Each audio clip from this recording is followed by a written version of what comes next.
Mais retournez dans Photoshop et on va modifier encore cette image. Elle va être modifiable autant de fois qu'on veut, de manière non destructive, pour modifier les couleurs, etc. Tout ce qu'on veut, de manière non destructive. Et dès qu'on va faire fichier enregistré, maintenant, vu que c'est elle qui est utilisée dans InDesign, la mise à jour va se faire sans problème. Alors je vous propose par exemple d'ajouter au-dessus du calque ici, un deuxième calque de réglage, en allant dans le menu ici jusqu'à la ligne teinte saturation.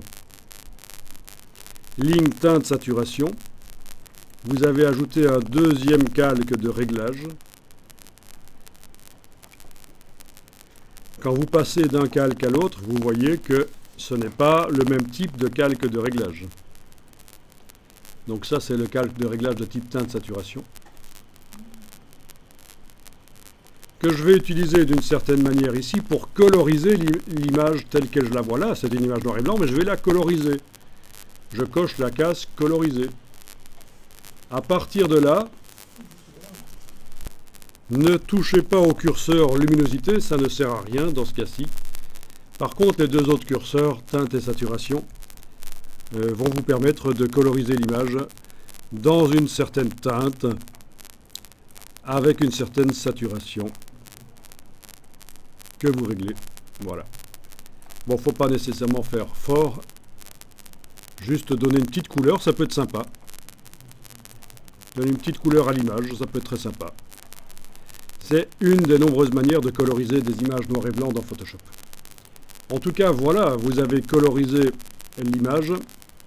Quand vous demandez maintenant fichier enregistrer, pas changer le nom bien sûr, donc on ne fait pas enregistrer sous, fichier enregistré. Quand on revient dans InDesign, il nous dit que l'image a été modifiée et on fait la mise à jour. Et on pourrait comme ça travailler pendant quelques minutes sur l'image Photoshop. Donc très intéressant, ça veut dire que quand vous commencez votre mise en page, les images ne doivent pas nécessairement être retouchées. Tant qu'elles sont au format Photoshop, vous savez que vous pourrez les ouvrir dans Photoshop et les retoucher par la suite. Vous pouvez faire toute une mise en page avec des images non retouchées et les retoucher seulement par la suite et de manière interactive, en voyant ce que ça donne directement sur la mise en page.